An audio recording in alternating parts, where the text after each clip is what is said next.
Hello everyone, good morning again. चलिए, आज हम पहुंच चुके हैं हमारे सीरीज़ के 6th स्टेप पे, मतलब कि life changing attitude, step number 6। Step number 5, 4, 3, 2, 1 सारे कंप्लीट हो चुके हैं एंड आई एम श्योर कि आप लोग उसे फॉलो कर रहे हैं। तो स्टेप नंबर 6 के बारे में आज बात करते हैं। एक ऐसी चीज़ जो आज के ज़माने में बहुत ही ज़्यादा अफेक्ट कर रही है, ना ही टीनेजर्स को, ना ही सिर्फ बच्चों को, लेकिन टोटली ह्यूमन रेस जो है वो इससे बुरी तरह से अफेक्टेड है। And that is none other than the negative influences. तो हमारा 6th पॉइंट है, stay away from the negative influences. हमें नेगेटिव इन्फ्लुएंसेस से दूर रहना है। तो इसमें बहुत सारी ऐसी चीज़ें हैं जिसे हमें ध्यान में रखना पड़ेगा। नेगेटिव इन्फ्लुएंसेस में सिर्फ और सिर्फ ऐसे लोग नहीं आते कि जो ऑलवेज नेगेटिव बातें, नकारात्मक बातें करते हैं। नकारात्मक बातें मतलब कि जो हर एक चीज़ में डाउट ढूंढते हैं, डाउट करते हैं।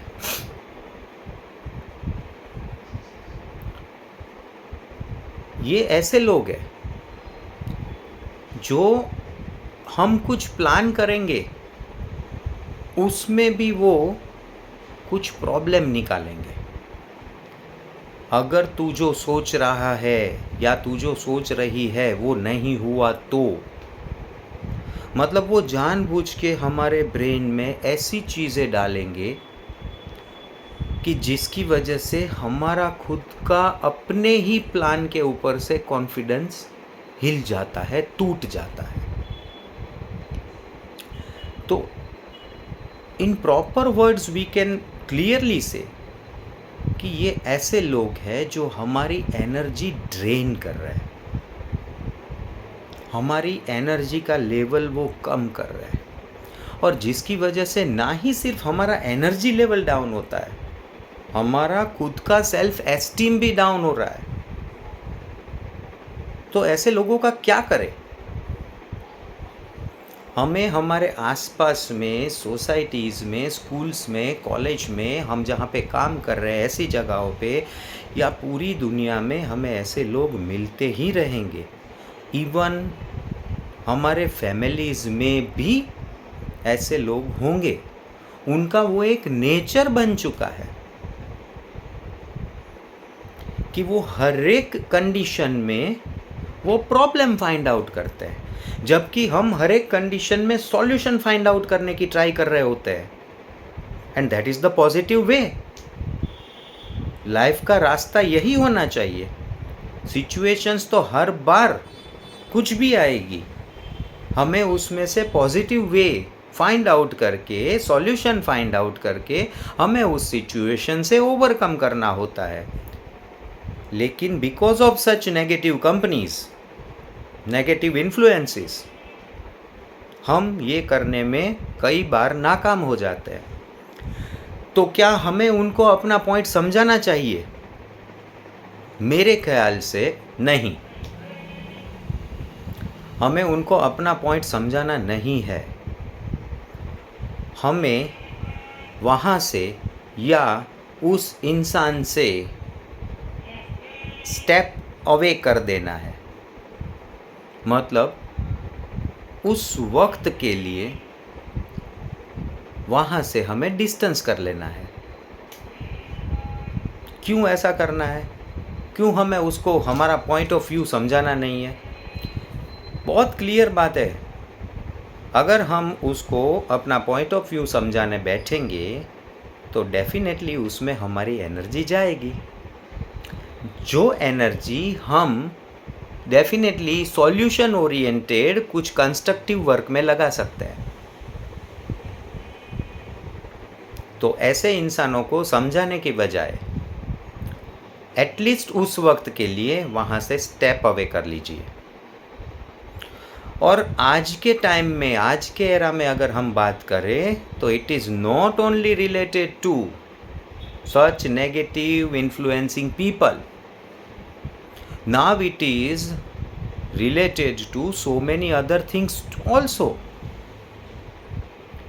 जैसे कि हो गया टेलीविज़न, जैसे कि हो गए मूवीज़, जैसे कि हो गए सोशल चैनल्स पे दिखाए जाने वाले रील्स, OTT प्लेटफॉर्म्स पे आने वाले reels and all such things, plus alcohol, drugs, smoking, pornography, abusive language, कितनी सारी चीज़ें ऐसी है जो हमारे पॉजिटिविटी को, हमारे एनर्जी लेवल को, हमारे सेल्फ एस्टीम को कंटिन्यूअसली ड्रैग डाउन कर रही है। और इसकी वजह से सिर्फ एक इंसान पे ही नहीं, एक सोसाइटी पे, एक कंट्री पे और पूरे वर्ल्ड पे इतना बुरा इम्पैक्ट हो रहा है जिसकी एक्चुअली कल्पना करना भी हमारे हाथ से बाहर जा रहा है। आप किसी स्मोकर को या किसी इंसान को जो ड्रिंक्स करता है उससे पूछो रीज़न, तो ऐसे बेवकूफ़ी भरे रीज़न्स मिलते हैं। Just to chill out, just to feel happy, just to get relieved from the stress से रिलीव होने के लिए ड्रिंक्स करते हैं, स्मोक करते हैं। या तो इवन आज के ज़माने में तो ट्रेंड हो चुका है मॉडर्न दिखने का ट्रेंड, जिसकी वजह से एक दूसरे को दिखाने के लिए बच्चे, एडल्ट्स सब लोग स्मोक करते हैं। एक शॉकिंग न्यूज़ है, मेजॉरिटी जितने चेन स्मोकर्स है उसमें से 90% चेन स्मोकर्स जो थे वो 18 से पहले स्मोकिंग करना चालू कर देते थे। हमारे मूवीज़ में, टीवी प्रोग्राम्स में भी जो आप देखते हैं, रील्स में भी जो आप देखते हैं, उसमें भी ज़्यादातर यही दिखाया जाता है। It is a status symbol, इसे चिल वे दिखाया जाता है कि अगर आप ड्रिंक्स नहीं करते, अगर आप स्मोक नहीं करते तो आप you are not chilling out. ऐसी एक मेंटालिटी डेवलप कर दी जाती है यंगस्टर्स में, और ये पर्टिकुलरली यंगस्टर्स को टारगेट किया जाता है। हमें इन सब चीज़ों से दूर रहना है। आप पोर्नोग्राफी की बात ले लीजिए, मेडिकल और क्रिमिनल रिकॉर्ड्स के हिसाब से 90% जो रेपिस्ट लोग हैं वो सब पॉर्न एडिक्ट्स थे। इसका मतलब क्या है? Because of the watching of pornography उन्हें ऐसी कुछ चीज़ें करने का एक मोटिव मिलता है, और जिसकी वजह से आज भी हमारे कंट्री में और इवन पूरे वर्ल्ड में फीमेल्स के साथ इतने बुरे हादसे होते हैं।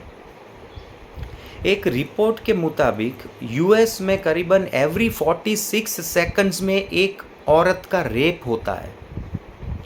हमारे कंट्री में reported rape cases every 15 minutes में एक होता है। लेकिन याद रखिए, हमारे कंट्रीज़ में करीबन 90% केसेस रिपोर्ट्स ही नहीं होते।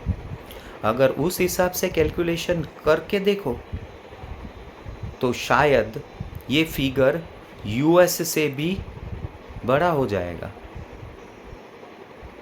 तो ये सारी चीज़ें हमें, हमारे यूथ को और हमारे पूरे ह्यूमन रेस को कहाँ लेके जा रही है, ये हमें सोचने की ज़रूरत है।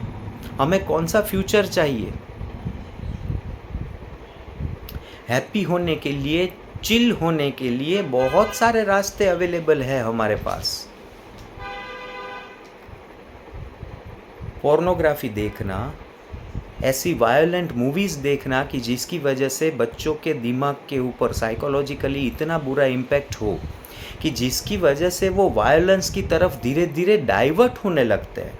ऐसे केसेस हम वर्ल्ड में देखते रहते हैं। इवन हमारे कंट्री में भी कितने सारे ऐसे केसेस हुए हैं जहाँ पे टीनेजर बच्चों ने अपने पेरेंट्स को या अपने फैमिली किसी मेंबर को अटैक किया या मार दिया। क्यों ये सब हो रहा है? इसका डेफिनेट रीज़न वही है कि जो चीज़ें हम अंदर डाल रहे हैं वही चीज़ें बाहर आएगी। तो ये ह्यूमन सोसाइटी हम क्रिएट करना चाहते हैं। It is a very big question, particularly for the teenagers, for the young generation, कि आप अपने फ्यूचर में ऐसी सोसाइटी में रहना पसंद करेंगे? अगर इसका जवाब ना है तो हमें अभी से सोचना पड़ेगा कि हमें कौन से इन्फ्लुएंसेस को एक्सेप्ट करना है और कौन से इन्फ्लुएंसेस को हमें अपने से दूर करना है। एक चीज़ कही जाती है कि किसी इंसान का कैरेक्टर जो है वो इससे डिसाइड होता है कि वो कौन सी कंपनी में रहता है। पर साथ में ये भी उतना ही सही है कि किसी एक इंसान का कैरेक्टर उससे भी डिसाइड होता है कि वो कौन सी कंपनी को अवॉइड करता है। तो हमें क्या एक्सेप्ट करना है और क्या अवॉइड करना है, ये हमारे हाथ में है। ये हमें सोच के करना पड़ेगा। और इसके लिए टीचर्स, पेरेंट्स, हम सबको भी ये समझना बहुत ज़रूरी है, क्योंकि ये सारी चीज़ें सिर्फ़ और सिर्फ बच्चों को, टीनेजर्स को, यंग जनरेशन को अफेक्ट नहीं कर रही है। अगर हम भी ऐसी कंपनीज़ में हैं तो ये सारी चीज़ें हमें भी इफ़ेक्ट कर रही है। अगर हम कुछ वक्त के लिए किसी थिंकर्स के साथ रहेंगे, कुछ वक्त के लिए कुछ अचीवर्स के साथ रहेंगे, कुछ वक्त के लिए अच्छे थॉट्स वाले लोगों के साथ रहेंगे, तो हम धीरे धीरे वैसे बन जाते हैं। इसी तरह से अगर हम बैड इन्फ्लुएंसेस के कंपनी में रहेंगे तो डेफिनेटली धीरे धीरे हम उसके जैसे बनते जाएंगे। तो now this is the high time कि हमें तय करना है कि हमें क्या करना है। क्योंकि रिसेंट में जो हमारे ही स्टेट में जो एक्सीडेंट्स हुए हैं, मणिपुर जैसे स्टेट में जो केसेस हुए हैं, उस हिसाब से हमें सोचना पड़ेगा कि are we really human beings और we have really become the weird most and the wildest animal available on this planet। Please सोचिए। चलिए, ऐसी ही कुछ बातों के लिए फॉलो कीजिए and come on, let us talk.